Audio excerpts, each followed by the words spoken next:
Health line కార్యక్రమంలో ఈరోజు అతిమూత్ర వ్యాధి లక్షణాలు, చికిత్సా విధానంతో పాటు చిన్నపిల్లల్లో వచ్చే మూత్రనాళ సమస్యలు, చికిత్సా విధానాలను గురించి జేఎంఆర్ హాస్పిటల్స్ నుండి డాక్టర్ జంపన శివసత్యనారాయణ రాజు గారిని అడిగి తెలుసుకుందాం. డాక్టర్ గారు, అతిమూత్ర వ్యాధి గురించి చెప్పండి. అతిమూత్ర వ్యాధి అంటే మనం ఇంగ్లీష్లో ఓవర్ యాక్టివ్ బ్లాడర్ అని అంటామండి. ఈ అతిమూత్ర వ్యాధి అంటే నార్మల్గా తరచుగా మనం ఎలా వెళ్తాం యూరిన్కి 2 లేదా 3 సార్లు లేదా మ్యాక్సిమం 4 సార్లు వెళ్తాం పగలు, రాత్రిపూట 1 or 2 times హార్డ్లీ. ఇప్పుడు దాన్నే మనం అతిమూత్రం అని అంటే అర్థం దాంట్లోనే తెలిసిపోతుంది కదా మనకి. ఇప్పుడు పగలు 3 or 4 times కంటే ఎక్కువ సార్లు వెళ్ళేదాన్ని, లేదా అర్జెంటుగా వచ్చేదాన్ని, లేదా నైట్ టైం ఎక్కువ సార్లు లెగాల్సి వచ్చిన దాన్ని అతిమూత్ర వ్యాధి అని అంటాం. ఈ అతిమూత్ర వ్యాధి అంటే ఏంటి అని అంటే, అతిమూత్ర వ్యాధి అంటే మనకి బాడీలో కొన్ని రియాక్షన్స్ మనం తీసుకునే ఆహారాన్ని బట్టి, లేకపోతే మనకు వచ్చిన ఇన్ఫెక్షన్ బట్టి అతిమూత్ర వ్యాధి లక్షణాలు అన్నీ బయటపడతాయి అన్నమాట. అది అతిమూత్ర వ్యాధా కాదా, లేకపోతే అది కాకుండా వేరే సిమ్టమ్స్ ఏమైనా ఉన్నాయా అని తెలుసుకోవాలంటే ఫస్ట్ ఒక యూరాలజిస్ట్ని కన్సల్ట్ చేయాలి. కన్సల్ట్ చేసిన దాంట్లో వాళ్ళు ఆ లక్షణాలు ఉన్నాయా లేవా అనేది చూసుకుంటారు. దానికి తగిన టెస్టులు చేసుకుని అప్పుడు దానికి తగ్గ ట్రీట్మెంట్ తీసుకుంటే ఈ అతిమూత్ర వ్యాధి అనేది డెఫినెట్గా తగ్గే ఛాన్సెస్ ఎక్కువ ఉంటాయి.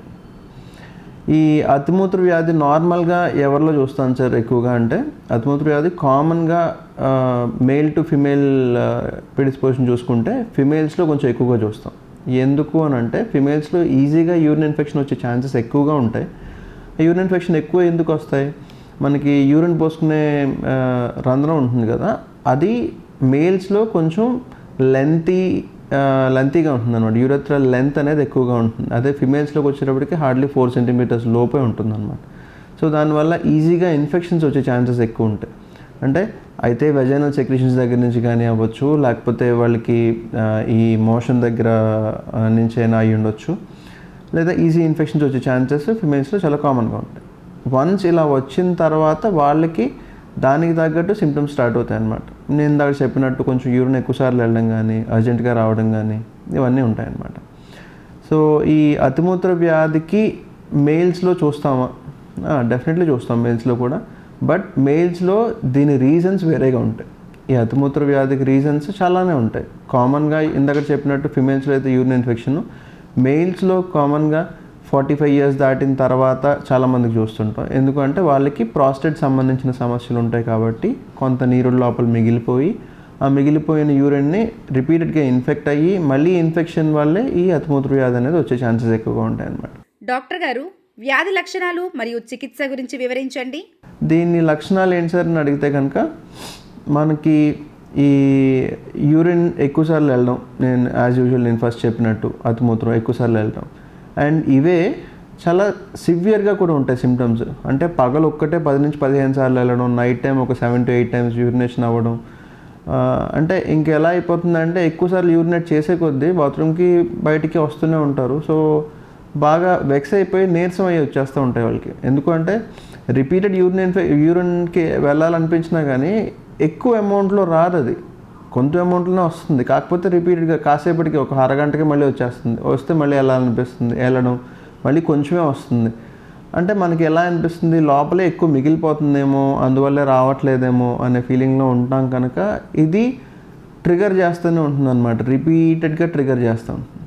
సో అలా రిపీటెడ్గా ట్రిగర్ చేసి యూరిన్ ఎక్కువ లేకపోయినా మాటిమాటికి యూరినేషన్ అవుతూ ఉంటుంది అనమాట. అది దీని ప్రాబ్లం. దీని లక్షణమే యూరినేషన్ ఎక్కువసార్లు రావడం అండ్ అర్జెంటుగా రావడం, లేదా లోపల ఏదో మిగిలిపోయినట్టు అనిపించడం, ఇవన్నీ కూడా ఏవి సిమ్టమ్స్ కిందకి వస్తాయి అన్నమాట యూజువల్లీ. ఈ ఓవర్ యాక్టివ్ బ్లాడర్కి సంబంధించినంత వరకు ఎలా ట్రీట్మెంట్ తీసుకోవాలి, అసలు ముందు ట్రీట్మెంట్ కంటే ముందు ఇన్వెస్టిగేట్ చేసుకోవాలి. అది ఇన్వెస్టిగేషన్ ఎవరు చేస్తారు? కామన్గా ప్రతి ఒక్కరు చేసేది కాదు. అంటే అది ఓవర్ యాక్టివ్ బ్లాడరా కాదా అనేది తెలుసుకోవడానికి కూడా ఫస్ట్ యూరాలజిస్ట్ని కన్సల్ట్ చేయాలి. మీరు కన్సల్ట్ చేస్తే ఆ యూరాలజిస్ట్ మీకు చూసి ఇది అతిమూత్రం కింద ఉందా, లేకపోతే రెగ్యులర్ సిమ్టమ్స్లోనే ఒక పార్ట్ అనేది వాళ్ళు ఐడెంటిఫై చేసి చెప్తారు ఎగ్జామినేషన్ తర్వాత. ఆ ఎగ్జామినేషన్లో మల్టిపుల్ మేల్స్లో అనుకోండి, నేను ఇందాక చెప్పినట్టు ప్రాస్టేట్ గ్రంథి ఏమన్నా పెరుగుదల ఉందా లేదా, ఒకవేళ ప్రాస్టేట్ గ్రంథి పెరుగుదల ఉంటే ఎంత సైజులో ఉంది, లేదా యూరిన్ లోపల ఎంత మిగిలిపోతుంది, యూరో ఫ్లో టెస్ట్ చేస్తాం. అంటే యూరిన్ ఫోర్స్గా వస్తుందా రావట్లేదా బయటికి, ఇవన్నీ చూసుకుంటారు మెయిన్స్లో. అదే వీటికంటే ముందు మనకి యూరిన్ ఇన్ఫెక్షన్ ఉందేమో అనేది చెక్ చేసుకోవాలి. దానికి యూరిన్ రొటీన్ ఎగ్జామినేషన్ కానీ, యూరిన్ కల్చర్ టెస్టింగ్ కానీ, తర్వాత స్కానింగ్ కానీ వీటిలో చూసుకోవాలి మెయిన్స్లో. అదే ఫిమేల్స్కి వచ్చేటప్పటికి first and the most easiest వచ్చి ఫస్ట్ యూరిన్ రొటీన్ ఎగ్జామినేషన్ చేస్తాం. యూరిన్ రొటీన్ ఎగ్జామినేషన్ తర్వాత యూరిన్ కల్చర్ చేస్తాం. ఇవి అయిన తర్వాత దీంట్లో వచ్చిన సిమ్టమ్స్, దీంట్లో వచ్చిన రిజల్ట్స్ని బట్టి మనం అది ఓఏబియా కాదా, అంటే ఓవర్ యాక్టివ్ బ్లాడర్, అతిమూత్ర వ్యాధి అవునా కాదా అనేది నిర్ధారించడం జరుగుతుంది. వన్స్ అది నిర్ధారించిన తర్వాత దాని ట్రీట్మెంట్ పార్ట్ చాలా డిఫరెంట్గా ఉంటుంది. అంటే రెగ్యులర్గా ఏదో వస్తే మందులు ఇచ్చేస్తే తగ్గిపోతుంది ఇవన్నీ కాదు. దాని వరకు మనకి 50% డాక్టర్ చేసే పని ఉంటుంది, 50% మనం చేసుకునే పనులు ఉంటాయి. 50% కొన్ని ఫుడ్స్ రిస్ట్రిక్ట్ చేసుకోవాల్సి వస్తుంది. ఏమేమి ఫుడ్స్ రిస్ట్రిక్ట్ చేసుకోవాలి? కాఫీ ఆర్ కెఫీన్ సబ్స్టెన్సెస్ ఏమైనా, అంటే బ్లాక్ కూల్ డ్రింక్స్ కానీ, కోకోకి సంబంధించిన ఐటమ్స్ కానీ, కాఫీ కానీ, బ్లాక్ కాఫీస్ కానీ, లేదా కొంతమంది బాగా స్ట్రాంగ్ కాఫీస్ ఇవన్నీ తీసుకుంటారు. ఇవన్నీ కెఫీన్ సబ్స్టెన్సెస్ బాగా ఎక్కువ ఉన్నట్టు కెఫీన్ ఐటమ్స్. సో ఈ కెఫీన్ ఐటమ్స్ ఎక్కువ తీసుకున్నప్పుడు మనకి ఈ కెఫీన్ సబ్స్టెన్స్ వల్ల ఎలా అయితే మనకి కారం మసాలాలు తింటే మనకి పొట్ట ఇరిటేట్ అయ్యి గ్యాస్ పట్టేస్తుంది, బ్లోటింగ్ వస్తుంది అని అంటారు చూస్తారా, సేమ్ అదే మనకి కెఫీన్ సబ్స్టెన్సెస్ తీసుకున్నప్పుడు కూడా మన బ్లాడర్ అలాగే రియాక్ట్ అవుతుంది. అంటే ఆ కెఫీన్ ఎఫెక్ట్ వల్ల బ్లాడర్ మాటికి కంప్రెస్ అవుతూ ఉంటుంది అనమాట. నార్మల్గా స్ట్రెచ్ అయ్యి ఉండాల్సిన bladder hardly 100 ml to 150 ml ఉంటేనే మనకి వెళ్ళిపోవాలి అని కంప్రెస్ అయిపోతూ ఉంటుంది. కంప్రెస్ అయిపోయేటప్పటికి ఏమనిపిస్తుంది, మనకు బ్లాడర్ బాగా ఫుల్గా ఉంది అని అనిపిస్తుంది. కాకపోతే యాక్చువల్గా చూసుకుంటే 100 ml ఉంటుంది. బట్ ఈ బ్లాడర్ కంట్రాక్షన్స్ వల్ల, అంటే కంప్రెస్ అయితేనే యూరిన్ బయటకు వస్తుంది కదా, సో అదే మనకి నొక్కుని దానివల్ల ఆ యూరిన్ బయటకు రావడం జరుగుతుంది అనమాట. సో ఇది ఒకటి, అది అవాయిడ్ చేసుకోవాలి. కెఫీన్ సబ్స్టెన్సెస్ అన్నీ అవాయిడ్ చేసుకోవాలి. రెండవది కూలింగ్ ఐటమ్స్ కానీ, లేదా కూల్ వెదర్ కానీ, లేకపోతే ఏసీ దగ్గర డైరెక్ట్గా పడుకోవడం కానీ, ఇలాంటి వాటికి కూడా ట్రిగర్ అవుతూ ఉంటుంది. అంటే చలి సంబంధించిన ఏదైనా చల్లగా ఉండి ప్రదేశం కానీ, చల్లగా ఉండి వాతావరణం కానీ, చల్లగా ఉండి వాటర్ కానీ, చల్లగా ఉండి కూల్ డ్రింక్స్ కానీ, ఇవన్నీ కూడా ఓఏబిని ట్రిగర్ చేస్తాయి. సో వీటిని అవాయిడ్ చేసుకోవాలి. Second point. థర్డ్ పాయింట్, మనం రెగ్యులర్గా తీసుకునే ఫుడ్స్ ఏమేమి తీసుకుంటాం. నాన్ వెజెస్ ఎక్కువ తీసుకుంటున్నారు, తర్వాత పులుపుకి సంబంధించిన ఐటమ్స్ ఎక్కువ తీసుకుంటున్నారు, ఉప్పు ఎక్కువ తీసుకుంటున్నారు, ఎర్రకారం, మసాలాలు ఇవన్నీ ఎక్కువ తీసుకుంటున్నారు. ఇవన్నీ కూడా బ్లాడర్ ఇరిటెంట్స్ అన్నమాట. సో మనం తీసుకునే పదార్థాల్లో ఈ స్పైసీ ఫుడ్స్ అన్నీ కొంచెం అవాయిడ్ చేసుకోవడం, బయట ఫుడ్స్ మ్యాక్సిమం 0 చేసుకోవాలి. ఇంటి ఫుడ్స్లోనే స్పైసీ ఫుడ్స్ కొంచెం తగ్గించుకోవాలంటే మసాలాలు, ఎర్రకారం, పులుపు కొంచెం తగ్గించుకుని తింటే కంపారిటివ్లీ బెటర్గా ఉంటుంది. అండ్ బయట తీసుకునే ఫుడ్స్ అవాయిడ్ చేసుకుంటున్నాను కాబట్టి, అండ్ ఇంకా అదర్ హ్యాబిట్స్ అంటే స్మోకింగ్ కానీ, ఆల్కహాల్ కానీ, వీటి వల్ల కూడా కొంతవరకు ట్రిగర్ ఫ్యాక్టర్స్ ఉంటాయి. సో దాన్ని కూడా ట్రిగర్ చేయకుండా ఉండడానికి అవి కూడా అవాయిడ్ చేసుకోవాలి. దిస్ కమ్స్ అరౌండ్ 50% ఆఫ్ మన ట్రీట్మెంట్ దీంట్లో. దీంతో పాటు ఫిమేల్స్లో కొంతమందికి బ్లాడర్ అండర్ యాక్టివిటీ, అంటే లేదా బ్లాడర్ కొంచెం కిందకి జారడం ఉంటుంది. ఇఫ్ ఇన్కేస్ అలా కిందకి జారిపోయినప్పుడు ఏమవుతుంది, కొంత యూరిన్ లోపల మిగిలిపోతుంది. ఆ మిగిలిపోయిన యూరిన్ మళ్ళీ రిపీటెడ్గా ఇన్ఫెక్ట్ అవ్వడం, మళ్ళీ ఓవర్ యాక్టివ్గా పనిచేయడం బ్లాడర్, ఇదే రొటీన్ జరుగుతూ ఉంటుంది. సో దీనికి అండర్లయింగ్ కాజ్ ఏంటి ఇప్పుడు అంటే బ్లాడర్ కిందకి జారిపోవడం వల్ల. సో బ్లాడర్ కిందకి ఎందుకు జారింది, పెల్విక్ మసిల్స్ అన్నీ బాగా వీక్ అవ్వడం వల్ల. అంటే ఈ రిపీటెడ్ డెలివరీస్ కానీ, లేకపోతే ఓల్డ్ ఏజ్ వీక్నెస్ వల్ల కానీ కింద మసిల్స్ అన్నీ వీక్ అయ్యి బ్లాడర్ కిందకి జారుతుంది. అలాంటప్పుడు మనం దాన్ని ట్రీట్ చేసుకోవాలి ఫస్ట్. దాన్ని ఎలా ట్రీట్ చేసుకుంటాం, కీగిల్స్ ఎక్సర్సైజెస్ అని అంటాం. అంటే కటి సంబంధిత వ్యాయామాలు అని ఉంటాయి. మనం జస్ట్ యూట్యూబ్లో రెగ్యులర్ రీల్స్, ఇన్స్టా రీల్స్ కంటే మనం ఒకసారి యూట్యూబ్లో కొట్టుకుంటే కీగిల్స్ ఎక్సర్సైజ్ అని కొట్టుకున్నా, పెల్విక్ ఫ్లోర్ మసిల్ ఎక్సర్సైజ్ అని కొట్టుకున్నా దాంట్లో క్లారిటీగా చూపిస్తారు ఏమేమి ఎక్సర్సైజ్ చేయాలి, ఏమేమి ఎక్సర్సైజ్ చేయకూడదు, కీగిల్స్ అంటే ఏంటి, ఇవన్నీ తెలుసుకుని దాన్ని బట్టి మనం ఆ ఎక్సర్సైజ్ చేసుకుంటూ ఉండే కొద్దీ ఆ కింద మజిల్స్, పెల్విక్ మజిల్స్ అన్నీ కొంచెం స్ట్రెంగ్తన్ అవుతాయి. స్ట్రెంగ్తన్ అయితే ఆ బ్లాడర్ కిందకి జరిగింది కాస్త కొంచెం లిఫ్టప్ అవుతుంది. లిఫ్టప్ అయితే యూరిన్ అని లోపల మిగిలిపోయే ఛాన్సెస్ ఇవన్నీ తగ్గుతూ ఉంటాయి. కొంతమందికి ఫిమేల్స్కి సిస్టోసీల్ అంటాం. అంటే బ్లాడర్ జారిపోతుంది కొంచెం వెనక భాగానికి, ఎక్కడైతే మనకి వెజైనల్ సెగ్మెంట్ ఉంటుందో ఆ సెగ్మెంట్కి వెనక్కి జారిపోతుంది, దాన్ని సిస్టోసీల్ అంటాం. ఒకవేళ అలా ఎక్కువ గ్రేడ్లో సిస్టోసీల్ ఉంటాయి కనుక గ్రేడ్ 3, గ్రేడ్ 4లో మనం దానికి ఆపరేషన్కి వెళ్ళడం కానీ, లేకపోతే దానికి సంబంధించిన ట్రీట్మెంట్స్ కానీ తీసుకుని దాంతోపాటు అసోసియేటెడ్గా ఈ ఓవర్ యాక్టివ్ బ్లాడర్కి సంబంధించిన ట్రీట్మెంట్ కూడా తీసుకోవాల్సి వస్తుంది. సో ఇది 50% ఆఫ్ ఇది. ప్లస్ ఓన్లీ యూరాలజిస్ట్ మాత్రమే మీకు సజెస్ట్ చేయగలిగిన మెడికేషన్స్. ఆ మెడికేషన్స్లో కూడా ఈ హైపర్ యాక్టివ్గా ఉండే బ్లాడర్ని కొంచెం రిలాక్స్ చేయడానికి సంబంధించిన మెడికేషన్స్ అప్పుడు డాక్టర్ గారు ఇస్తారనమాట. ఇస్తే అవి ఎన్ని రోజులు వాడాల్సి వస్తుంది సార్ అంటే కొంతమందికి హార్డ్లీ 10 డేస్లో తగ్గిపోయే ఛాన్సెస్ ఉంటాయి. ఎందుకంటే అండర్లయింగ్ కాజ్ని బట్టి ఉండేది కాబట్టి. అండర్లయింగ్ కాజ్ మనకి ఎన్ని రోజులు ఉంది అనే దాన్ని బట్టి మనకి ఓఐబి సంబంధించిన సిమ్టమ్స్ అంటే ఓవర్ యాక్టివ్ బ్లాడర్కి సంబంధించిన సిమ్టమ్స్ మెల్లిగా తగ్గుతూ వస్తాయి అన్నమాట. ఇప్పుడు ట్రీట్మెంట్ వేరీస్ ఫ్రమ్ 1 వీక్ నుంచి చూసుకుంటే 1 వీక్ నుంచి కొంతమందికి ఈవెన్ 3-4 మంత్స్ వాడాల్సి వస్తుంది, కొంతమందికి 6 మంత్స్ వాడాల్సి వస్తుంది, కొంతమందికి జీవితాంతం వాడాల్సి వస్తుంది, కొంతమందికి చెప్పాలంటే. ఇన్ఫ్యాక్ట్ ఈవెన్ మెడికేషన్స్ వల్ల కూడా కొన్నిసార్లు సైకియాట్రిక్ మెడికేషన్స్ మీద ఉంటారు పేషెంట్స్. వాళ్ళకి ఈ ఓవర్ యాక్టివిటీ బ్లాడర్ సిమ్టమ్స్ ఎక్కువగానే ఉంటాయి, ఎందుకంటే అవి ట్రిగర్ చేస్తూ ఉంటాయి కాబట్టి. రెండవది అది కాకుండా కూడా సైకియాట్రిక్ మెడికేషన్స్ ఒకటే కాకుండా కొన్ని పార్కిన్సన్స్ డిసీజ్ లాంటివి ఉంటాయి కదా. అంటే నార్మల్గా మీకు చాలామంది చెప్తూ ఉంటారు పార్కిన్సన్స్ డిసీజ్ అని, న్యూరాలజీ సంబంధించిన డిసీజెస్ అవి.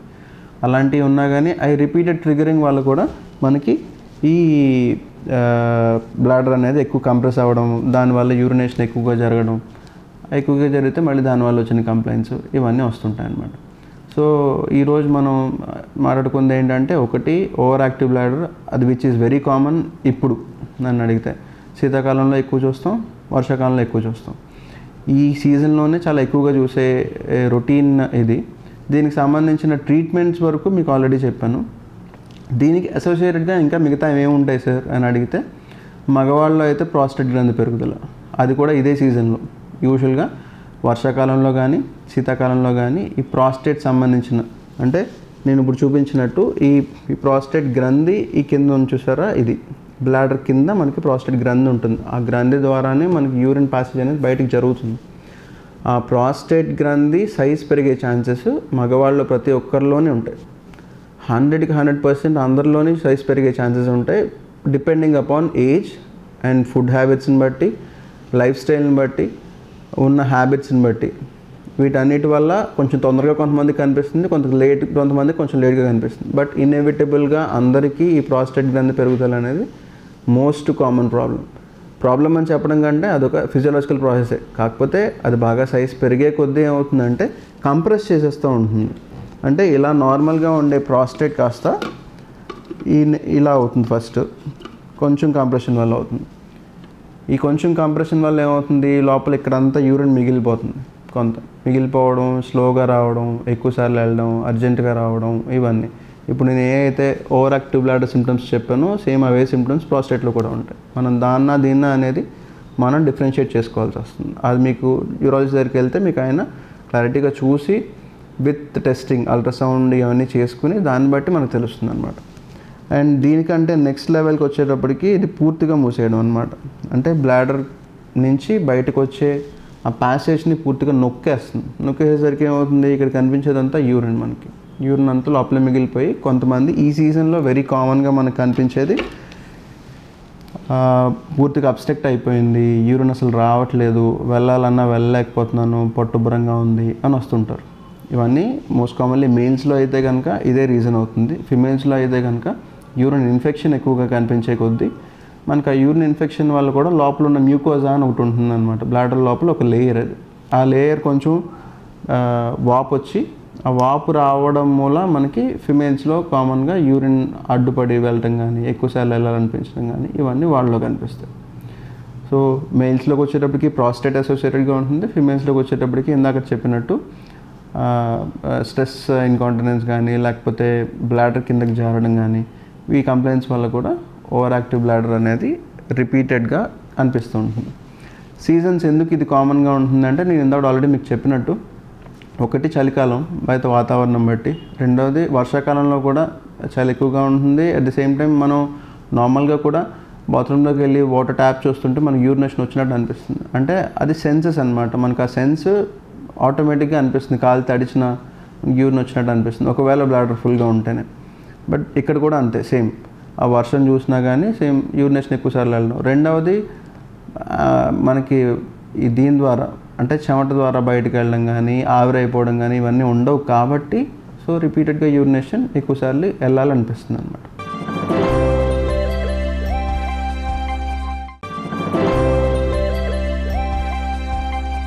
డాక్టర్ గారు, చిన్నపిల్లల్లో వచ్చే మూత్రనాళ సమస్యలు ఏమిటి? చిన్నపిల్లల్లో మనకి మూత్రనాళ సమస్యలు అంటే చాలా ఉన్నాయండి. ఒకటి, వాళ్ళ పుట్టక ముందే కొంతమంది ఫిమేల్స్కి మనకి మదర్స్కి స్కాన్ చేసినప్పుడు లోపల కిడ్నీ వాపు వచ్చింది అని అంటారు. ఎందుకు వచ్చింది, లేకపోతే ఒక కిడ్నీ వాపు వచ్చింది, రెండో కిడ్నీ వాపు రాలేదు. ఇవన్నీ మనకి పుట్టక ముందు నుంచే కూడా ఈ మూత్రనాళ సమస్యలు ఉండే ఛాన్సెస్ ఉంటుంది. దీంట్లో ఫస్ట్ వచ్చి పెల్వి యూరిటరిక్ జంక్షన్ అబ్స్ట్రక్షన్ అంటాం. అంటే మూత్రం మనకి కిడ్నీలో ఫామ్ అయ్యి కిడ్నీ నుంచి కిందకి రావడానికి ట్యూబ్ ఉంటుంది అన్నమాట. దాన్ని యూరెటర్ అంటాం. ఆ యూరెటర్ స్టార్టింగ్ భాగం నొక్కుకుపోవడం కానీ, లేకపోతే పుట్టుకతోనే ఈ ట్యూబ్కి లేకపోతే ఆ కిడ్నీ నుంచి వచ్చే ఆ భాగానికి రెండిట్లకి కనెక్షన్ లేకపోవడం కానీ, కొంతమందికి ఒక కిడ్నీయే ఉండడం రెండో కిడ్నీ లేకపోవడం కానీ, లేదా కిడ్నీ నుంచి కిందకు వచ్చేసిన తర్వాత ఈ ట్యూబ్స్ రెండు పక్కల ఉన్న కిడ్నీ ట్యూబ్స్ కూడా ఒక పక్కకే వచ్చి అతుక్కోవడం కానీ, లేదా రెండు పక్కల రెండు ట్యూబ్స్ ఉండడం కానీ, సింగిల్ ట్యూబ్ ఉండాలి యూజువల్గా, దాన్ని యూరెటర్ అంటాం. ఆ యూరెటర్స్ రెండు యూరెటర్స్ అటో రెండు యూరెటర్స్ ఇటో రెండు యూరెటర్స్ ఉండడం కానీ, లేదా యూరిన్ అక్కడి నుంచి కిందకు వచ్చేసిన తర్వాత బ్లాడర్ లోపలే ఉండిపోయి మనకి బ్లాడర్ నుంచి యూజువల్గా యూరిన్ పోసుకున్నప్పుడు యూరిన్ బయటికి రావాలి, కిడ్నీస్కి వెళ్ళకూడదు. అది కామన్గా జరుగుతుంది. కిడ్నీస్కి వెళ్ళింది అంటే వెస్కో యూరిటరీ రిఫ్లెక్స్ అని అంటాం అనమాట. ఈ రిఫ్లెక్స్ అంటే ఈ బ్లాడర్ లోపల ఉన్న యూరిన్ మనకి ఏ ఫోర్స్తో అయితే బయటికి యూరిన్ వస్తుందో సేమ్ అదే ఫోర్స్తో కిడ్నీస్కి కూడా వెళ్ళడం అనమాట. ఇది కూడా చిన్నపిల్లల మూత్రనాళ సమస్య. అండ్ ఇంకొకటి, ఈ యూరినేషన్ అదంతా అయిపోయిన తర్వాత బ్లాడర్ నుంచి బయటకు వచ్చే దగ్గర మనకి వాల్వ్ ఉంటుందన్నమాట. కొంతమందికి పియుబి అని అంటాం దాన్ని. అంటే యూరెథ్రల్ వాల్వ్ అనమాట, పోస్టీరియర్ యూరెథ్రల్ వాల్వ్. అంటే యూరెథ్రా అంటే ఏంటి, ఇందాక మీకు చూపించినట్టు ఈ బ్లాడర్ దగ్గర నుంచి కిందకు వచ్చే ఈ భాగం అంతా కూడా యూరెథ్రా అంటాం. త్రూ ప్రాస్టేట్ కిందకు వస్తుంది చూసారా, ఇదంతా యూరెథ్రా. ఆ యూరెథ్రాలో వెనకాల భాగంలో ఒక షెల్ఫ్ లాగా ఇలా ఉండిపోతుంది అనమాట. సో ఇప్పుడు మనకి బ్లాడర్ నుంచి యూరిన్ వస్తుందని అనిపిస్తుంది ఇలా ఉన్నప్పుడు. కాకపోతే ఈ వాల్వ్ ఇక్కడ ఉండడం వల్ల నార్మల్గా ఉండదు ఈ వాల్వ్. సో ఇదంతా ఓపెన్గా ఉంటుంది. సో ఈ వాల్వ్ ఇలా ఉండడం వల్ల ఏమవుతుంది, అదంతా బయటకు రాకుండా అక్కడే అబ్స్ట్రక్ట్ అయిపోతుంది. సో ఫోర్స్ఫుల్గా పోసుకునే కొద్దీ కిడ్నీస్కి వెళ్ళిపోతుంది తప్ప బయటకు రావడం జరగదు. సో ఈ వాల్వ్ ఒకటి. అండ్ ఇంకా వెరీ కామన్గా చూసుకుంటే చిన్నపిల్లల మూత్రనాళ సమస్యల్లో ఫస్ట్ వచ్చేది ఫైమోసిస్ అండి. ఫైమోసిస్ అంటే ఏంటి, ఆ ముందున్న చర్మం బాగా మూసుకుపోవడం కానీ, ముందున్న చర్మం పిల్లలో మనకి యూజువల్గా ఐడెంటిఫై చేసిన దాంట్లో కూడా ముందున్న చర్మం బాగా క్లోజ్గా అయిపోయి పిన్ పాయింటెడ్గా అయిపోతుంది చిన్నపిల్లల హోల్ అనేది. సో అది వెనక్కి విత్డ్రా చేసుకున్న రాదు. ఇది చాలా చాలా కామన్గా చూస్తాం. కాకపోతే పేరెంట్స్ అనేవాళ్ళు ముందు గమనించాలి, వెదర్ అది వెనక్కి వస్తుందా రావట్లేదా అనేది గమనించాలి. ఒకవేళ గమనించిన తర్వాతే మనకు దాంట్లో ఉన్న ప్రాబ్లం ఏంటి అని తెలుస్తుంది. ఎందుకంటే రిపీటెడ్ యూరిన్ ఇన్ఫెక్షన్స్ రావడానికి ఫస్ట్ కారణం అదే.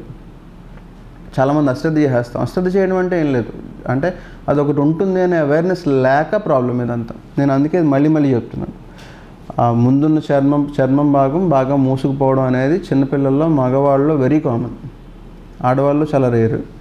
ఆ ముందున్న స్కిన్ వల్ల ఇదంతా ప్రాబ్లం. హోల్ మూసుకుపోవడం కాదు, అది లోపల అంగం లోపల హోల్ కాదు, పైన ఉన్న స్కిన్ మూసుకుపోవడం అనమాట. సో దానివల్ల ఏంటి, యూరిన్ పోసుకునేటప్పుడు పిల్లలు ఏడుస్తారు, అంటే యూరిన్ ఇన్ఫెక్షన్ రావడం వల్ల. లేదా యూరిన్ పోసుకునేటప్పుడు ఆ ముందున్న స్కిన్ భాగం అంతా బెలూన్లో అయిపోతుంది, బెలూన్లో ఉబ్బుపోవడం కానీ అలాంటివి జరుగుతుంటాయి. అంటే అలా బెలూన్లో ఉబ్బుపోతాం అంటేనే యూరిన్ మనకి చాలా ఫోర్స్గా వెళ్తుంది బయటికి, కాకపోతే ఇది ఆపేస్తుంది బాగా పిన్ హోల్లో అయిపోవడం వల్ల. సో సుంతి ఆపరేషన్ చేయించుకుంటారు చూస్తారా చాలామంది, ఆ సుంతి ఆపరేషన్ దీనికే చేయించుకుంటారు. సో ఇలా ఉంటే కనుక డెఫినెట్లీ యూరాలజిస్ట్ని కన్సల్ట్ చేయడం 100% చేయాల్సిందే అది. ఎందుకంటే దీనివల్ల మనకి యూరిన్ ఇన్ఫెక్షన్ స్టార్ట్ అవుతుంది. యూరిన్ ఇన్ఫెక్షన్ వల్ల చిన్నపిల్లల్లో చాలా కామన్గా కిడ్నీ వరకు వెళ్ళిపోయే ఛాన్సెస్ ఎక్కువ ఉంటాయి, రిఫ్లెక్స్లు ఎక్కువ ఉంటాయి కాబట్టి ఇందాక చెప్పినట్టు. డాక్టర్ గారు, వాటిని ముందుగానే ఎలా కనుగొనాలి, చికిత్సా విధానం ఏమిటి?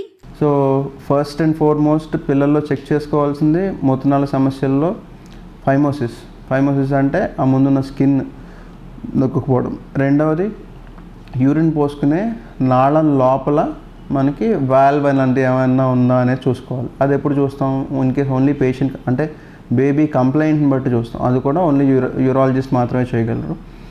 దానిపైన బ్లాడర్ లోపల రిఫ్లెక్స్ అనమాట, అంటే బ్లాడర్ నుంచి యూరిన్ బయటికి ఎంత ఫోర్స్తో వస్తుందో అదే ఫోర్స్తో కిడ్నీస్ వరకు వెళ్ళిపోతాయి. సో ఇది వెసికో యూరిటరీ రిఫ్లెక్స్ అని అంటాం. ఇది కామన్గా 1 year లోపు పిల్లలు ఆల్మోస్ట్ ఎక్కువ మందికి చూస్తాం. 1 year to 2 years దాటిన తర్వాత నుంచి మెల్లిగా తగ్గిపోతూ వస్తుంది. ఎందుకంటే యూరెత్రా ఈ బ్లాడర్ లోపల ఉన్న యూరెటర్ బ్లాడర్ లోపల ఉన్న లెంత్ ఎంత ఉంటుంది అనే దాన్ని బట్టి మనం దీనికి ఇది మరి సెట్ అయిపోతుందా సెట్ అవ్వదా అనేది తెలుసుకోగలుగుతాం. అండ్ అది కాకుండా ఇంకేంటి, ఇప్పుడు నేను పైన చెప్పినట్టు ఆల్రెడీ కిడ్నీ నుంచి కిందకు వచ్చే ట్యూబ్ నొక్కుకుపోవడం.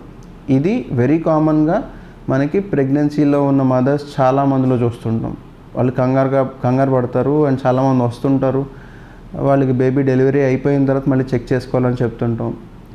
దీనికి ఎవాల్యుయేషన్ ఎలా ఉంటుంది సార్? ఈ హెచ్యుఎన్ అని ఇస్తారు స్కాన్లో, ఆ ఎవాల్యుయేషన్ ఎలా ఉంటుంది సార్ అని అడిగితే కనుక, బేబీస్కి నార్మల్గా బేబీ బర్త్ అయిపోయిన తర్వాత అప్పుడు ఫస్ట్ నేను ఇందాక చెప్పినట్టు ఫస్ట్ యూరిన్ పోసుకునే రంధ్రం దగ్గర నుంచి చెక్ చేసుకుంటూ వెళ్తాం. ముందు చెక్ చేసుకుని ఫిజికల్ ఎగ్జామినేషన్ దీంట్లో 100% చాలా లీడ్ ఇస్తుంది అనమాట. దాని తర్వాత అప్పుడు స్కాన్ చేస్తాం. చిన్నపిల్లల్లో కూడా ultrasound scan is very common. Ultrasound scan చేసిన దాంట్లో కిడ్నీ వాపు ఉందా లేదా అనేది చెక్ చేసుకోవాలి. కిడ్నీ వాపు ఉంది అని అంటే దానికి ఎందువల్ల ఉంది అనేది మనం చెక్ చేసుకోవడానికి ఫర్దర్ టెస్టింగ్కి వెళ్తాం.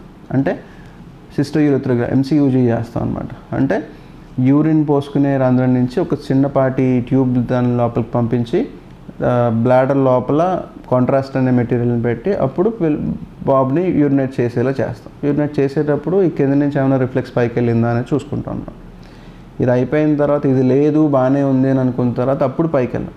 పైన కిడ్నీ దగ్గర ఇందాక చెప్పినట్టు ఈ కిడ్నీ వాపు ఏమన్నా వచ్చిందా రాలేదా అనేది. ఈ వాపు ఉంది అని అనుకుంటే బాబుకి లేదా పాపకి ఎంత వయసు అనేది ముందు చూసుకోవాలి. 1 to 2 years లేదా కొంతమంది ఈవెన్ 3 years వరకు, టెక్స్ట్ బుక్స్ ప్రకారం కాదు కానీ personal point of view 3 years వరకు కూడా చాలామంది వెయిట్ చేస్తాం. వెయిట్ చేసి ఈవెన్ దో అప్పుడు కూడా ఇంకా ఉంటే కనుక సర్జరీకి వెళ్ళాల్సి వస్తుంది వాళ్ళకి. ఎందుకు అంటే ఇంకా అది ఆ భాగం ఎక్కడైతే కిడ్నీ నుంచి కిందకు వచ్చి ట్యూబ్ కతుక్కునే భాగం ఉందో ఆ భాగం పూర్తిగా ఇరుక్కుపోయిందనమాట, నొక్కుకుపోయింది పూర్తిగా. ఆ నొక్కుకుపోయిన భాగాన్ని తీసేసి కనెక్షన్ కింద నుంచి పైకి నార్మల్ కనెక్షన్ ఇస్తాం. అది కూడా లాప్రోస్కోపీ విధానంలో చేసుకోవచ్చు, ఓపెన్ సర్జరీ చేసుకోవచ్చు. ఈవెన్ చిన్న బాబుకు కూడా చేస్తుంటాం కామన్గా. అది దానికి ట్రీట్మెంట్. ఈ వెసికో యూరిటరీ రిఫ్లెక్స్ అని అంటున్నారు కదా సార్, దీనికి ఏంటి ట్రీట్మెంట్ అని అడిగితే కనుక దాని ట్రీట్మెంట్ మనకి ఫస్ట్ యూరిన్ ఇన్ఫెక్షన్ ఎలిమినేట్ చేసుకోవాలి. ఇన్ఫెక్షన్ ఏమన్నా ఉందా అనేది చూసుకోవాలి. ఇన్ఫెక్షన్ చూసుకుని దానికి సంబంధించిన రీజన్స్ ఏంటి, ఇందాక మీకు ఆల్రెడీ చెప్పాను, సుంతి సంబంధించిన ఆపరేషన్కి వెళ్ళిపోతే ఈ ఇన్ఫెక్షన్స్ ఏం రాకుండా చూసుకోవచ్చు. ముందు అది చూసుకోవాలి. మెయిన్స్లో అయితే, ఫిమేల్స్లో దాని వేరే కాజెస్ ఏమైనా ఉన్నాయని చెక్ చేసుకుని ట్రీట్మెంట్ ఫస్ట్ ఇన్ఫెక్షన్ చేసుకున్న తర్వాత అప్పుడు 2 to 3 years వాళ్ళకి వెయిట్ చేస్తాం. ఇఫ్ ఇన్ కేస్ అప్పటికి లేకపోతే వాళ్ళకి సర్జరీకి వెళ్ళాల్సి వస్తుంది. సో ఇది ఈ చిన్నపిల్లల్లో మనకి మూత్రనాళ సమస్యలు బ్రాడ్ వేలో చెప్పాలంటే. సో దీనికి సంబంధించినంత వరకు మీరు ఫస్ట్ ఐడెంటిఫై చేసుకోవడమే చాలా మెయిన్ పార్ట్. ఐడెంటిఫై చేయడం కూడా పేరెంట్స్ మాత్రమే చేయగలరు. రిపీటెడ్గా పాపను కానీ బాబుని కానీ వాళ్ళు యూరిన్కి వెళ్తుంటే కనుక మీరు గమనించిన దాంట్లో వాళ్ళు ఏడుస్తున్నారా లేదా నొప్పి వస్తుంది అన్నట్టు చేస్తున్నారా, నొప్పి వస్తుందని చూపిస్తున్నారా, లేకపోతే యూరిన్ పోసుకునే రంధ్రం ఏమైనా సన్నబడి దానివల్ల బాగా సన్నగా థిన్గా వస్తుందా, స్లోగా పోసుకుంటున్నాడా, ఫాస్ట్గా పోసుకుంటున్నాడా, ఇవన్నీ తెలిస్తే మనకి దాన్ని బట్టి మన సర్జికల్గా పాయింట్ ఆఫ్ వ్యూలో వెళ్ళాలా లేకపోతే మెడిసిన్స్తో సరిపోతుందా అనేది వెంటనే యూరాలజిస్ట్ని కన్సల్ట్ చేస్తే మీకు క్లారిటీ వస్తుంది అన్నమాట.